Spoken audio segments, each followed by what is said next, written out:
Hi friends, எல்லாருக்கும் வணக்கம். இந்த வீடியோவில் நம்ம என்ன சொல்ல போகிறோம் அப்படின்னு பார்த்தீங்கன்னா, அந்த கேவலமான பாகிஸ்தான் கடந்த 22ஆம் தேதி செவ்வாய்க்கிழமை காஷ்மீரில் பகல்காம் அப்படின்ற இடத்துல ஒரு 26 இந்தியன்ஸை சுட்டு கொண்டிருக்காங்க. எதுக்காக அப்படின்னு பார்த்தீங்கன்னா, இந்த கேவலமான தாக்குதல் எதுக்காக அப்படின்னு பார்த்தீங்கன்னாக்கா, அமெரிக்காவோட துணை அதிபர் ஜேடி வான்ஸ் இந்தியாவில் சுற்றுப்பயணம் மேற்கொள்றதா இருந்தார். ஸோ அதை அச்சுறுத்தணும், அவர் இங்கே வரக்கூடாது அப்படின்ற நோக்கத்துக்காக தான் இந்த தாக்குதல் நடந்திருக்கிறதா செய்திகள் பரவி இருக்கின்றன.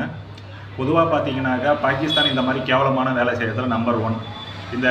இந்த கேவலமான சதி திட்டத்தை செஞ்சதை பெருமையாக மார்த்தடி சொன்னது யாருன்னு பார்த்தீங்கன்னா, பாகிஸ்தானோட தீவிரவாத அமைப்பு இருக்கு இல்லைங்களா, லஷ்கர் இ தொய்பா, அதோட நிழல் அமைப்பு TRF, அதை ரெசிஸ்டன்ட் ஃப்ரண்ட் அப்படின்னு சொல்லிட்டு அவங்க தான் இந்த தாக்குதலுக்கு இதை நாங்கள் தான் செஞ்சோன்னு சொல்லிட்டு பெருமையாக தோல் எடுத்திருக்காங்க.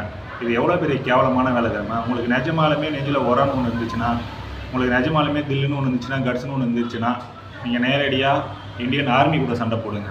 இந்த அப்பாவி மக்களை தன்னோட விடுமுறை நாட்களை சந்தோஷமாக கொண்டாடின போனவங்களை அந்த இடத்துல வச்சு சுட்டுக் கொள்வது ஒரு மிகப்பெரிய வீரமா? உங்களுக்கு நிஜமாலுமே கெட்ஸ் இருந்துச்சுன்னா இந்தியா கூட மோதி பாருங்கள். நாங்கள் பார்க்காத சர்ஜிக்கல் ஸ்ட்ரைக்காக, நாங்கள் பார்க்காத காஷ்மீர் போரா, இல்லை நாங்கள் எதுலையாச்சும் நீங்கள் ஜெயிச்சிருக்கீங்களா? இல்லை எங்களை ஜெயிச்சுட்டு தான் முடியுமா? இல்லை நீங்கள் ஒரு பேச்சுவார்த்தையில் தான் எங்களை ஜெயிக்க முடியுமா? எங்களோட ஃபாரின் மினிஸ்டர் நீங்கள் ஜெய்சங்கர் முன்னாடி உட்காந்து பேசுகிறீங்க, பார்க்கலாம், உங்களை லெஃப்ட் அண்ட் ரைட் எடுத்துருவார். அப்புறமா இந்த தாக்குதலை தொடர்ந்து நம்ம இந்தியன் அரசாங்கம் ரொம்ப கண்டனத்தை தெரிவிச்சிருக்கு. நம்மளும் இதுக்கு மிகப்பெரிய கண்டனத்தை தெரிவிச்சிருக்கோம் அகைன்ஸ்ட் பாகிஸ்தானுக்காக.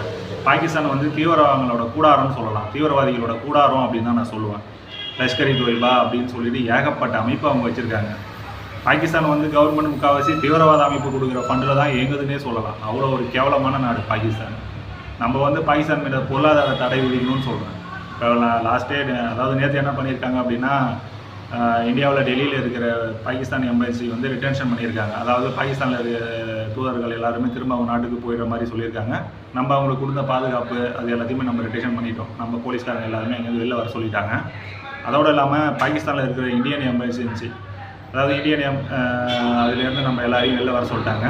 இந்தியன் எமர்ஜென்சின்னு ஒன்று பாகிஸ்தானில் இருக்கவே தேவையில்லை. இந்த எம்பசி என்ன பண்ண போகுது, இந்தியன் எம்பசி பாகிஸ்தானில் இருந்து என்ன பண்ண போகுது? ஸோ அதில் எதுவுமே நம்மளுக்கு தேவையில்லைன்னு சொல்லிட்டு அங்கேருந்து நம்மளை வெளில வர சொல்லிட்டாங்க, நம்ம ஆளுங்களை எல்லாரையும். அதே போல் இந்த தாக்குதலுக்கு கண்டிப்பாக நம்ம இந்தியா தக்க பதிலடி கொடுக்கும். பாகிஸ்தான் மாதிரி கேவலமாக பண்ணாமல் நம்ம இதை ஒரு ஸ்ட்ரெயிட் ஃபார்வர்டாக அணுகும் அப்படின்னு நான் நம்புகிறேன். ஆனால் இதுக்கான பதிலடி கண்டிப்பாக பாகிஸ்தானுக்கு உண்டு, அதில் மாற்று கருத்தே இல்லை. இதை பாரத பிரதமரும் உறுதிப்படுத்தியிருக்காரு. உள்துறை அமைச்சர் அமித்ஷாவும் இது ரிகார்டிங்காக ரொம்ப ஸ்ட்ராங்காக பேசியிருக்காங்க. இந்த கேவலமான குழப்புக்கு பாகிஸ்தான் வேறு ஏதாவது பண்ணலாம் அப்படின்னு தான் நம்ம சொல்லலாம். இந்த தாக்குதலால் ஜேடி வான்ஸ் வராமல் இருந்துருவாரா? அதை உங்களால் தடுத்து நிறுத்திட முடியுமா?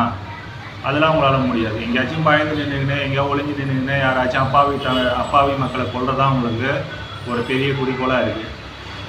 நான் திரும்பவும் சொல்கிறேன், பாகிஸ்தானுக்கு மிகப்பெரிய கண்டனங்களை தெரிவிச்சுக்கிறோம். நம்ம இந்தியன்ஸ் எல்லாருமே இந்த விஷயத்தில் சேர்ந்து ஒன்றா நிற்கணும்.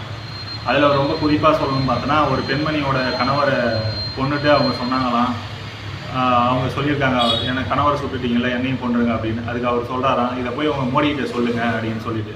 ஏன்னா அவங்க தைரியம் தான் நேரில் சொல்லாண்டா, அவர் எப்பயுமே வாம் வெல்கம் தான், உனக்கு வெல் இருந்துச்சா வா பார்த்துக்கிறேன் அப்படின்னு சொல்கிற ஆள் தான்.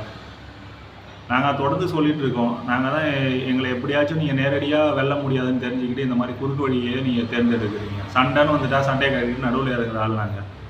நான் அதை தான் சொல்கிறேன், உங்களுக்கு நிஜமாலுமே கட்ஸ் இருந்துச்சுன்னா ஆர்மி மூலயமா மோதுங்க, யார் பெரிய ஆளுன்னு பார்த்துருவோம். உங்களை பாகிஸ்தானை தீவிரவாதிகளோட கூடாரமாக வச்சுக்கிட்டு அவங்க கொடுக்குற காசுக்கு, அவங்க கொடுக்குற ஃபண்டுக்கு, அது மூலயமா கவர்மெண்ட் நடத்திட்டு இருக்கு. உனக்கே அவ்வளோ தீவிரம் இருந்துச்சுன்னா எங்களுக்கு எவ்வளோ இருக்கும்?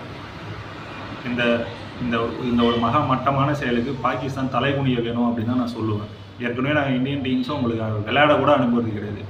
பாகிஸ்தான் மேலே பொருளாதார தடை விதிக்கணும்னு நான் சொல்லுவேன். ஒரு சிங்கிள் ட்ரெயின் கூட பாகிஸ்தான் போகக்கூடாது. நம்மகிட்டேருந்து ஒரே ஒரு வேணாம், பாகிஸ்தானோட எந்த உறவும் வேணான்றது தான் என்னோட இது. ஸோ அந்த உயிரிழந்த, அதாவது 25 பேர் கணக்கு சொல்லியிருந்தாங்க, இப்போ 26 பேராக ஆயிருக்குன்னு சொல்கிறாங்க. அந்த உயிரிழந்த அனைவருக்கும் நம்மளுக்கு ஆழ்ந்த இரங்கலை தெரிவிச்சுக்கிறோம். அது மட்டும் இல்லாமல் காயம் பெற்றவங்க எல்லாம் சீக்கிரமாக குணமடைஞ்சு வரணும் அப்படின்னு சொல்லிட்டு ஆண்டவனை பிரார்த்திக்கிறோம். கண்டிப்பாக நம்ம இராணுவமும் நம்ம பிரதமரும் இதுக்கு ஒரு நல்ல தீர்வு காண்பாங்க அப்படின்னு எனக்கு முழு நம்பிக்கை இருக்குது. ஜெய்ஹிந்த். தேங்க்யூ.